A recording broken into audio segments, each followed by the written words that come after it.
Flight से घूमने का सपना है, लेकिन महंगे फ्लाइट टिकट्स की वजह से आप इस सपने को पूरा नहीं कर पा रहे हैं, तो इस वीडियो को अंत तक जरूर देखेगा, क्योंकि हम आपको बताएंगे कुछ ऐसे टिप्स एंड ट्रिक्स जिससे आप अपनी फ्लाइट्स सस्ते में बुक कर सकते हैं।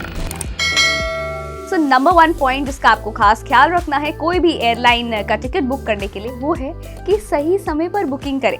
जी हाँ, फ्लाइट टिकट सस्ते में बुक करने के लिए समय सबसे ज्यादा मायने रखता है। रिसर्च के मुताबिक डोमेस्टिक फ्लाइट के लिए 1 से 2 महीने पहले और इंटरनेशनल फ्लाइट के लिए लगभग 3 से 6 महीने पहले अपनी बुकिंग करने से आपको अच्छा डिस्काउंट मिल सकता है।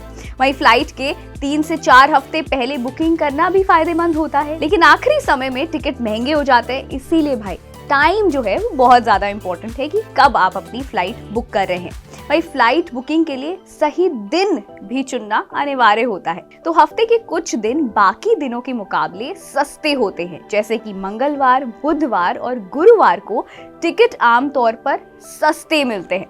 भाई शुक्रवार और रविवार को टिकट महंगे होते हैं क्योंकि ज्यादा लोग इन दिनों ही यात्रा करते हैं। वही ठीक वैसे ही सुबह जल्दी या देर रात की फ्लाइट सस्ती हो सकती है क्योंकि इनकी डिमांड कम होती है। वही तीसरी चीज जिसका आपको खासा ख्याल रखना चाहिए वो ये है कि आप जब भी फ्लाइट की टिकट्स करें तो इनकॉग्निटो मोड का इस्तेमाल करें। जी हाँ, जब भी आप फ्लाइट टिकट्स चेक करते हैं तो वेबसाइट आपके रिसर्च हिस्ट्री को ट्रैक कर लेती है और बार बार चेक करने से टिकट के दाम बढ़ सकते हैं। तो इससे बचने के लिए सिंपली इनकॉग्निटो मोड में चले जाना है और अपनी ब्राउजर हिस्ट्री और कुकीज डिलीट करके अपनी फ्लाइट की टिकट्स बुक करनी है। डेफिनेटली आपको इससे फायदा होने वाला है क्योंकि मैंने भी ये ट्राई किया है। एक और ट्रिक जिसका इस्तेमाल करके आप सस्ती टिकट बुक कर सकते हैं वो है फ्लाइट प्राइस कंपेयर करके। जी हाँ, सीधे एयरलाइंस की वेबसाइट पर बुकिंग करने से पहले प्राइस कंपेयर करना जरूरी होता है।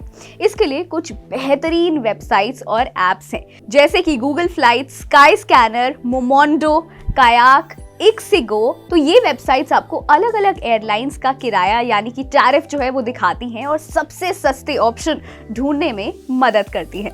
वहीं last but not the least, ticket book करने के लिए सही प्लेटफॉर्म चुनें। कई बार एयरलाइंस की वेबसाइट पर डायरेक्ट बुकिंग करने से भी अच्छा डिस्काउंट मिल सकता है, लेकिन कुछ ट्रैवल बुकिंग वेबसाइट्स जैसे कि MakeMyTrip, Goibibo, Paytm coupon code और ऑफर्स देते हैं जिससे टिकट और सस्ते हो सकते हैं। वहीं अक्सर हम लोग डायरेक्ट फ्लाइट बुक करने के चक्कर में महंगी फ्लाइट बुक कर लेते हैं, तो इसके लिए भी क्या करना चाहिए, एक स्टॉप ओवर फ्लाइट का भी ऑप्शन आता है। तो अगर आप ज्यादा पैसे बचाना चाहते हैं तो डायरेक्ट फ्लाइट की बजाय स्टॉप ओवर वाली फ्लाइट देख सकते हैं, यानी कि पहले आपको दूसरे डेस्टिनेशन पर जाना होगा और उसके बाद वो वाली फ्लाइट आपको फाइनल डेस्टिनेशन पर ले जाएगी। वहीं ये डायरेक्ट फ्लाइट से लगभग 20 to 30% तक सस्ती होती है। हालांकि इसमें ज्यादा समय तो लगता है, तो अगर टाइम है तो हमेशा स्टॉप ओवर वाली फ्लाइट आप ले सकते हैं अगर सस्ती और बजट वाली आपको फ्लाइट बुक करनी है। नहीं तो अगर बजट है तो फिर डायरेक्ट फ्लाइट्स बुक करिए। तो ये थे कुछ ऐसे टिप्स एंड ट्रिक्स जिसको फॉलो करके आप सस्ती फ्लाइट्स जो है बुक कर सकते हैं। अगली बार जरूर ट्राई करिएगा और हमें भी कमेंट्स करके बताइएगा कि आपकी फ्लाइट किस ट्रिक से सस्ती बुक हुई।